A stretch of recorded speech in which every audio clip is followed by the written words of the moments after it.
The Philippine province of Cebu is hit by catastrophic floods spawned by Typhoon Tino. At least 8 people lost their lives. We have this report.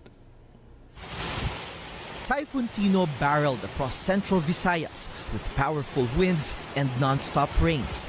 The typhoon's wrath was felt in Cebu City and the islands of Lapu-Lapu City. The powerful storm caused widespread flooding, inundating most parts of Cebu City and Danao City. Some residents in Dumlog, Talisay City found themselves trapped in their homes amid rising flood waters. They were among those who asked to be rescued. However, reaching isolated communities is a challenge since many roads were flooded.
Okay, pagakpakan na to.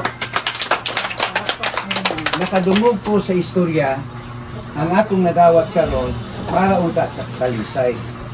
Pero nga no niliko man dinhi sama ra sa bagyo nga miabot nakita ang tayo doon diri, nalakuyawan ta kay super typhoon, uliso. No? Because of our united prayer. Do you understand me? This is not about religion. Kaya kung ang imong religion pinanggas yun, di ka ma-appear sa bagyo. Ang akong religion may pinanggas yun, di ka ma-appear sa bagyo. Tanang igot ka. Tawag na sa Bible of common grace. Pag subang sa adlaw, kawatan, kulisan, utan, makatilaw yun sa kahayag. Pag puskat sa uwan, mga butan o dilibutan, parihara. Because today is not yet the day of judgment. Are you with me? Are you listening to me? Yes. Eh lang kayo, mula Amerikano ko kung panahon ba? So put that in your heart. This is not about religion, this is about relationship with Jesus. Dito sa langit walay reliyon, dito sa impino walay reliyon. Kadto mga tao sa impyerno, ang iyang relasyon pag Satanan. Ang tao mga sa langit si Jesus. Ngano man nga kita bulahan. Karon si manaha kadadlaw ang mata ko, I pray to the Lord. And with a crying heart, with pulling tears, from my eyes, hilak ko. The Holy Spirit of God spoke to me. Kabalo mo tanan, burot akong butang. Ako ang ginabi, inumughat mo din akong ganin. Kailangan ko mga butang na mahal. Ayun ako. Wala na ka, burot ko pa nan. O kabalo ka, the Lord spoke to me. You are so blessed because you are still alive. Nga naman, I was reminded, kita Christian ta, coming from different denomination, coming from different churches, religion, we are one in the sight of God. Amen.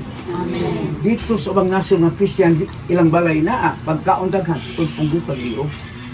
Kaya nga naman, kanang nasod na diin, dili Christian, masuko sila o Kristohanong ba? Masuko sila mag-iskip kay Jesus, punggoy pagliog. Kabalo mo sa Sudan, daghan ko matay, sa China, daghan matay, because of our faith in Christ. But here we are. Problema sa pagkaon, problema sa pagkalayan, problema, but we are still alive. And wow, nag-super ko yan. Diba? We are so blessed.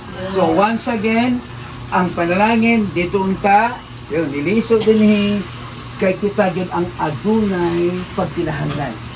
Dahil nakita ang Ginoo kung dawato na to, uhilak ka. Na may tao nga mudawat nga, bakit man eh, di ba na?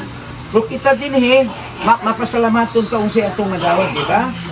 So, muna, before we receive that, the most important thing, search your heart. Do you have Jesus in your heart? Yes. Ayaw pa yung Katoliko, kaya ako hapit ko mapari. Akong idagot tagsa, pari, was Taiwan. Magkita mi, okira. Dahil kaniyong silingan, I was ordained bishop ko sa Amerika, sa New York, silingan mi dito. Karoon lang ko nagsulti, anak, with all humility. Ganyan siya, kailag yun na sa akong kasing-kasing. I've been here for 30 years, mabawa pa ng tao. Kana, pinanggay kay Kuana, abot nili, wala mihigaan, ang higaan ang gihatay niya na mo. Di ba ni? Grabe. So, muna, salamat guys, Ginoo, nga atong kasing-kasing na Jesus. Ayaw mo hulong pagbasa Bible, kung kinahanglan mo Bible, doon ni siya, kaya na ay nag-sponsor ani, o esku, ay mo kadlok ang Bible yun sa Ginoo mo niya itong spiritual map to go to heaven. Kaya primitage simbahan, maminaw na ito istorya, ibawi ka pa, muliti ka na. Okay? So that's why you need to have the Bible and pray to God from your heart. From your heart. Kaya kani ato na dawat, tungod din sa itong patakbo. Salamat sa nag-sponsor, Madam. Ang Ginoo magapanalangin niya. Wa ko kabalog kinsa na siya. Juliet Johnson. Juliet Johnson pagpatan. Wow, America. Hallelujah. Mag ako pag-angko sa langit. Dito bag sino gihikap tong mga Amerikano dito. Laos din eh. Then naapay mo sunod niya nga blessing. Kaya di na sila kalimot ato. Hilabi na nainag kuandi rin ito mga artista kakaroon. Yes, umapa do. Thank you, sir. Thank you, madam. Thank you for your heart that you have extended your generosity here in the Philippines. We are crying. I'm Pastor Tari Torres. I'm so blessed with this sister of ours. She requested me to pray for the people in this particular place. So pray for us. Thank you for the material blessings. And we will also pray for you for your success. So mag-ampuk ka. Duka itong ulo. Kanimo Diyos nga balaan Salamat sa imong kaayo, salamat sa among mga silingan. Diri namo makitaan ang tinuod namo nga silingan, ang among tinuod nga isig katao, nga diin walay bulok sa politika, walay bulok sa reliyon. Tungod kay kami tanan naapektahan, magtinabangay kami, naay kami pagrespeto sa matag usa, unsa mga among edukasyon, unsa mga among possession.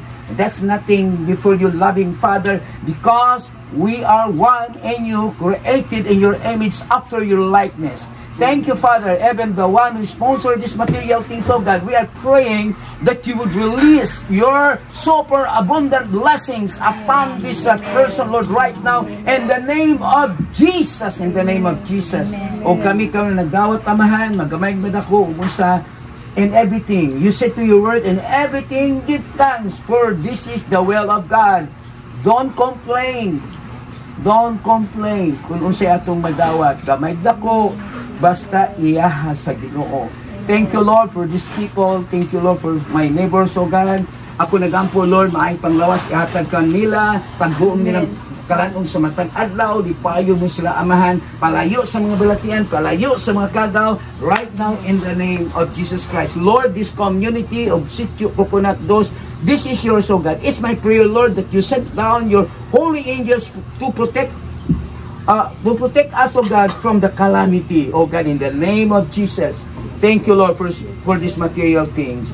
In your name we pray, the people of the Lord will say, Amen. Amen. Ayong hapon sa tanan. Hapon. Kaya naman. Kuan kanang mo share lang sa ko gamay no, kanang magpasalamat sa ko ninyo nga namo dire inyong kinabuhi. Sa dili pa ko nagpuyo kahibaw man jud mo dahilin kahibaw nga anang dili lang sa religion kay katoliko man ko kaniadto, pero sa dihang nakadawat ko sa kanang tinud-anay nga Ginoo, grabe ang panalangin, dili man sa kupong kumoingon nga kanang sa diri ko ako panalangin, dinhi na ang panalangin daan, pero tungod sa akong pagtuo nga kanang buhi akong pagtuo sa Ginoo nga iblis jud niya akong pamilya niya. Mao nga karon ang akong kasing-kasing gihikap sad siguro sa Ginoo akong amiga nga iyahang isalig nako ba kung kinsay akong tagaan kay ang iyang giingon nga talisay, pero akong gihangyo nga sa akong mga silingan looy kaayo kadto akong gipuy-an sa una kay mapil sad ako ang gibati kay dinhi ko nagikan mao na nga kanang kita dili lang ta mawad ang paglaom bisag inani atong sitwasyon no, dili gyapon sa mawad ang paglaom kay ang Ginoo upahimutang ra jud insakto nga panahon ninyo diri. Grasya gyud sa Ginoo nga kamo muduol mo sa Ginoo. Ang Ginoo ang tawag sa Ginoo kanang yung mga kanang mutuon niya nga andam sa pagdawat sa duha ka kamo. Salamat sa Ginoo. Kita higugmata sa Ginoo mo na nga ato jud padayonon nga mutuo mosalig ta sa Ginoo mo na nga dalaygon ang buhi nga Dios. Salamat ninyong tanan.